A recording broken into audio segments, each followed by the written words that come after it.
been trying to go live for like 10 minutes. It's the signal. I'm in the country, way out in the country. Can you see my goatees over there?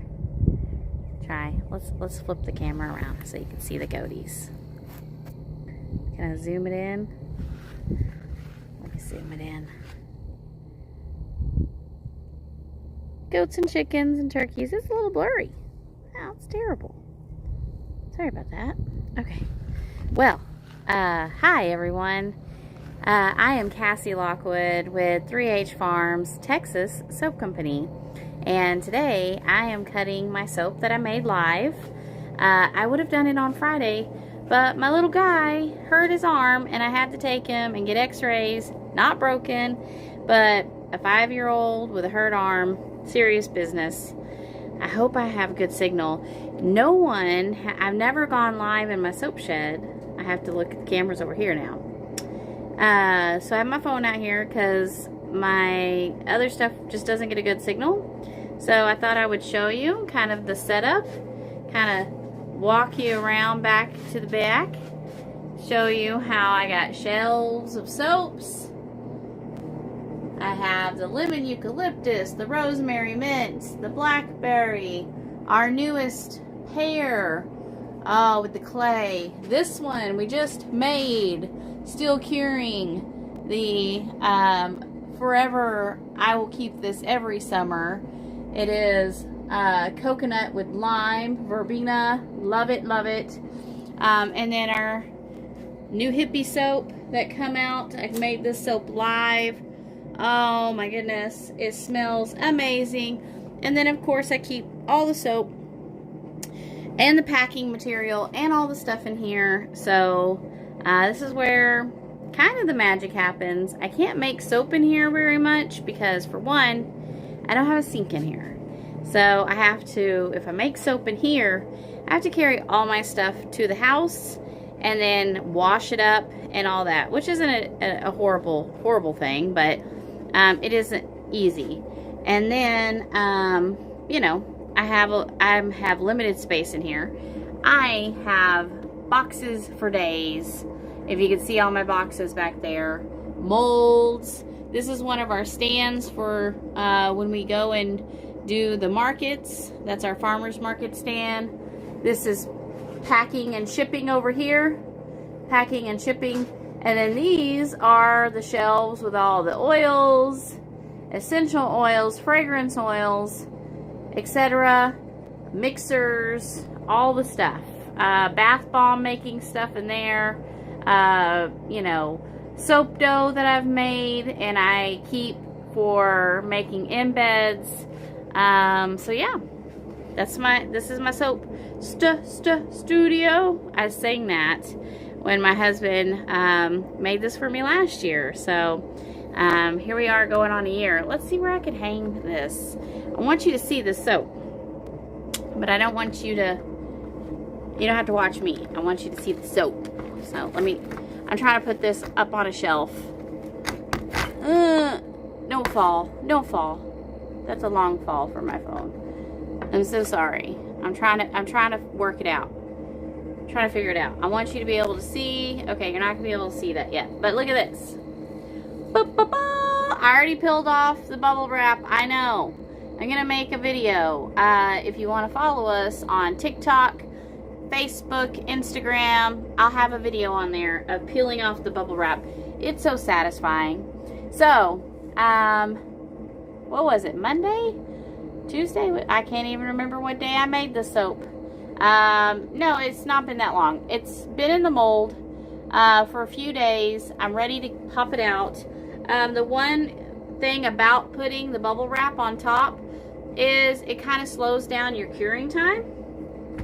So let's pop it out and see how well it's going to come out of the mold. It smells almondy, amazing, and delicious. If you don't know, if you didn't watch the video, I use the forever popular Oatmeal Milk and Honey. Oh, it's inside the house. By Nurture Soaps. I have seen videos of so many people that use this fragrance oil. It's very mild. It's very fresh and soap smelling. Can you see me down here? Let me see if I can make this where you can see a little better. Oh ho ho! Perfect. Okay, yay. Just had to go a little further back. So this is, we make an oatmeal milk and honey, or I should say, I'm sorry, an oat and honey soap. Ooh, it's still a little soft. I may not be able to cut all of them. I may need to let them set like out for a little bit. Look at that. That's really soft. So I make an oat and honey unscented soap with goat's milk for super sensitive skin. So you can see the little bits of oat. So I put organic wildflower honey in here. And I also put this beautiful mica powder. I do have the mica powder setting right here. Let me grab it real quick. Ba-ba-ba. Is it going to be backwards? I'm sorry if it's backwards. I don't know how to flip the camera. Shimmer gold.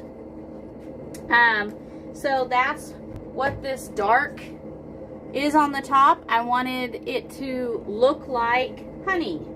So I watched one of my favorite soapers.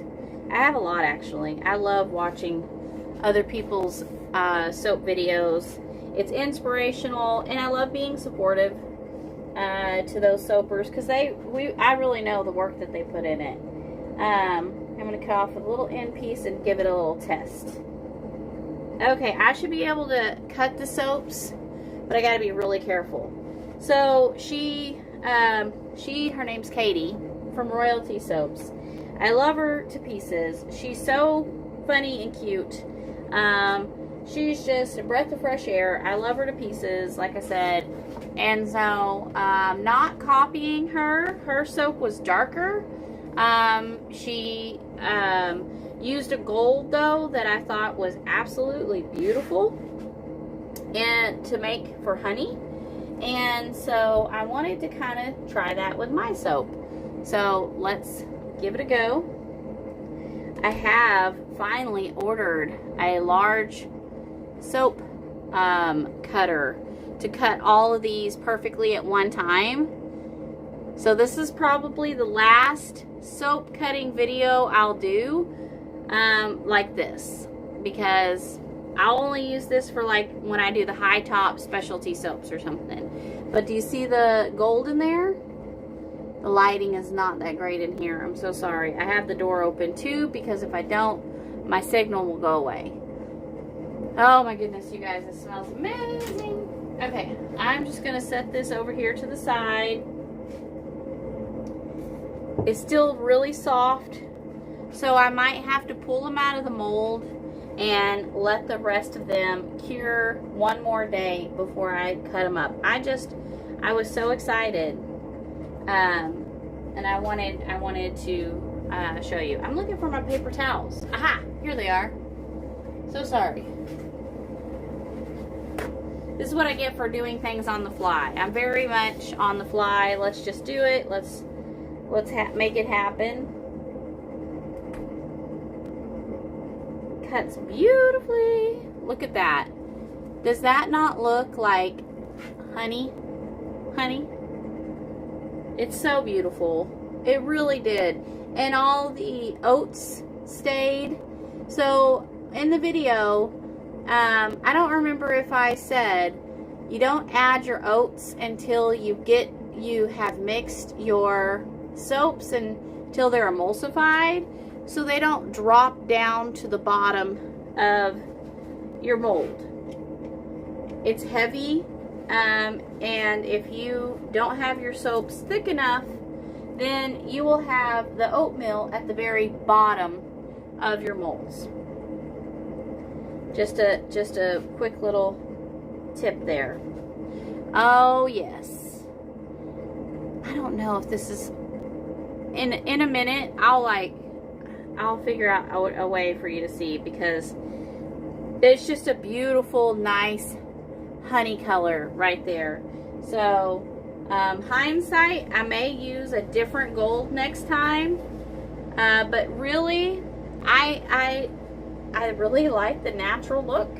It looks very natural. And our soaps have the goat's milk in it because we make soaps for sensitive skin. Goat's milk is amazing for people with sensitive skin and eczema.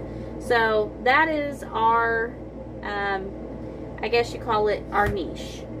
A lot of people, you know, they make specialty soaps, or they, you know, custom soaps, which we've made a few custom batches of soaps. If that is something you guys want, we charge kind of really by, you know, the loaf and depending on the ingredients. Now, a lady wanted a, let me see my puppy. A lady wanted a absolute rose soap.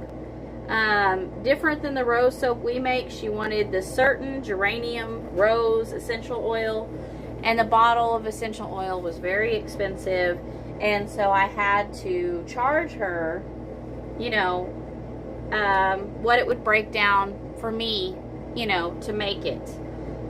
So I can't just, you know, this is really pretty. I love the way the tops look. So that's something we've done in the past. We've made a silver soap for a lady. She has her own machine and makes her own colloidal silver, and we put it in the soap for her. So this one, oh, just love the way it looks, so natural. I hope you're able to see that. Just so natural, naturally beautiful. And then I'll show you what our oat and honey bars that are unscented look like compared to this.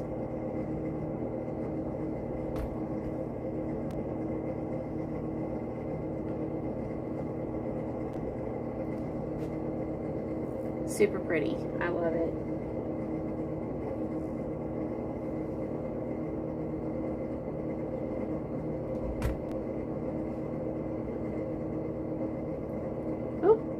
Too close.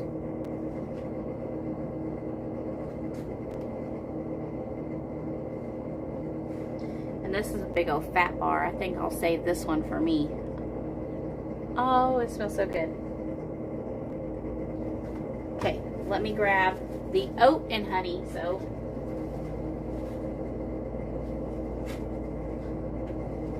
So I use a different cutter when I do the oat and honey soap. For one, I'm going to be able to tell these apart really easily.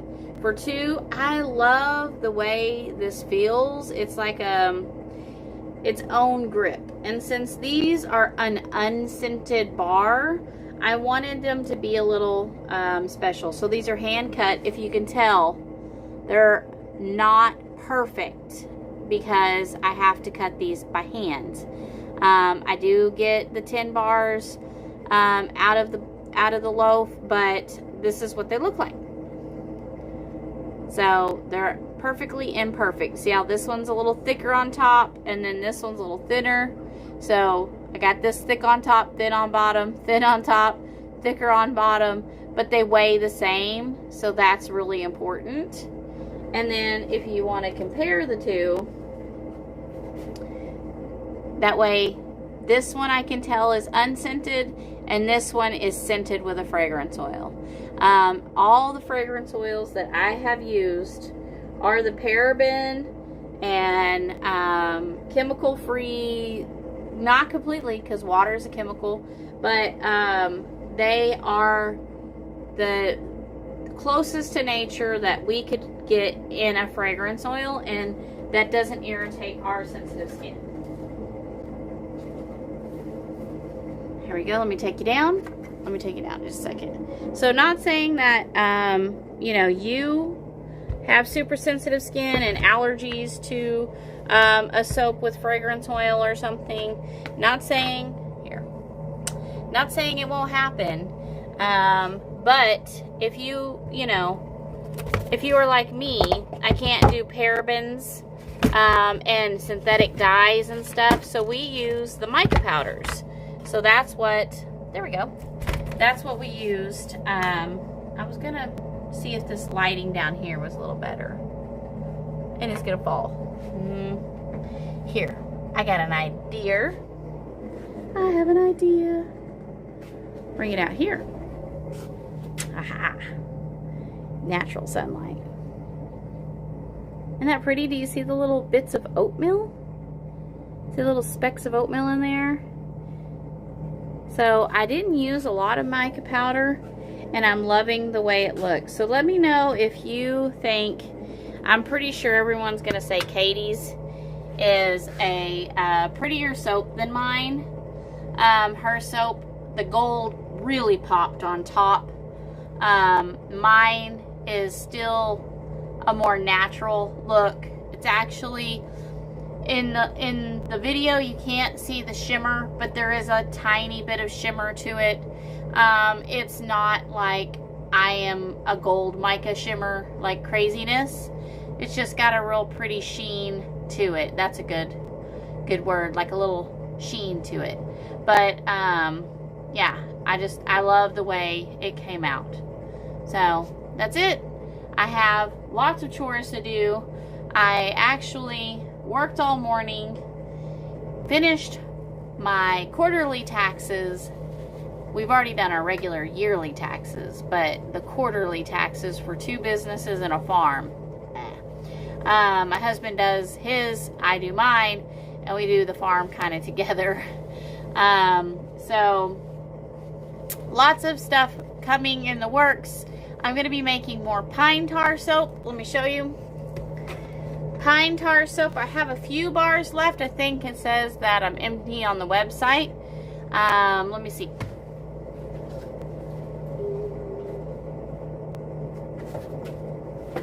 I have only these 2 little skinny bits left. So I'm making more pine tar soap.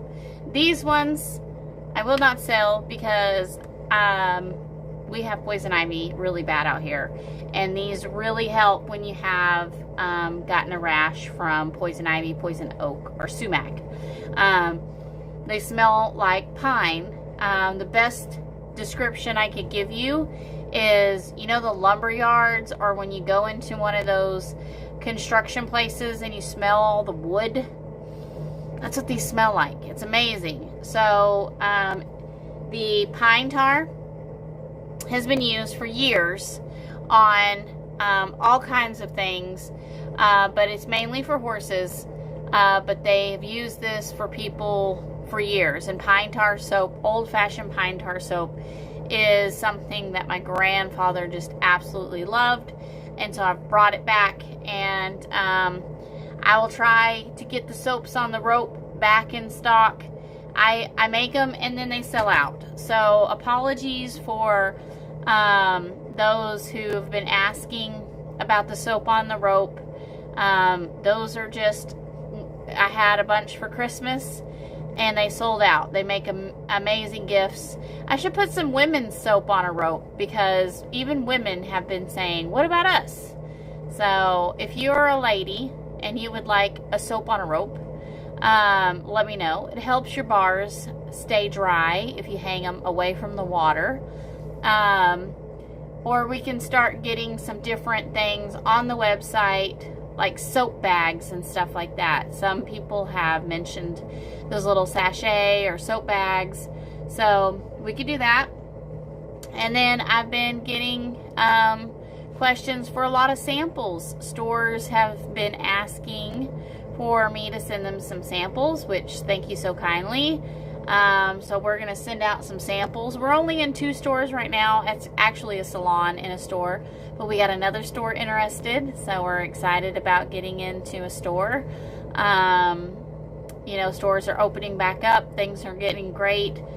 We're just excited to get back to normal. So have a fantastic weekend, the rest of your weekend. And thank you so much for stopping by. Tag Katie and let her know. We're big fans down here in Texas. She's in Texas too. Go and watch her video. Oh, Katie, if you are watching this, I saw today you released your nature collection or whatever, and you made a salt soap, and I was so excited because I made a salt soap too. So I was like, wow, I have ideas that Katie's doing. Yay, this is amazing. And I know you didn't see my video. I don't even think I put it on Facebook. YouTube. I think it's on Facebook. I can't keep up. But I did a Valentine's kaolin clay, rose clay, and the Himalayan sea salt soap. Did y'all see those? Let me show you. Where'd it go? Okay. So for Valentine's, I had 2 different types of salts actually. One I put inside. I ground it up really fine, put it inside, and then I put some of the white salts on top and some just very little. But the Himalayan sea salt is just so wonderful, and I saw you use it, and I used some of the what is it, Trial by Fire red. That's what the red and stuff is. So I had made a really awesome salt soap for Valentine's, and these have the rose absolute oil in them, which I absolutely love. So plenty of these still left on the website. I made way too many because I just was in love with rose, and I made a whole bunch. So the white is the kaolin clay. The darker red is actually mixed with the rose clay and the Trial by Fire, and then I've added some pink in there. So, all right, everyone, I gotta go. I got lots to do. Have a fantastic weekend. Thanks again. Please follow us on our Facebook page, YouTube. Subscribe here, please. Push that button, notifications, whatever you do. And also, we have a TikTok and an Instagram. 3H Farms TX is our name for everything, and our website is 3hfarmstx.com. Whenever I get a chance to do editing, I'll try to re-edit and do some more to these videos. Apologies that they're just live and crazy. Have a fantastic weekend. Bye.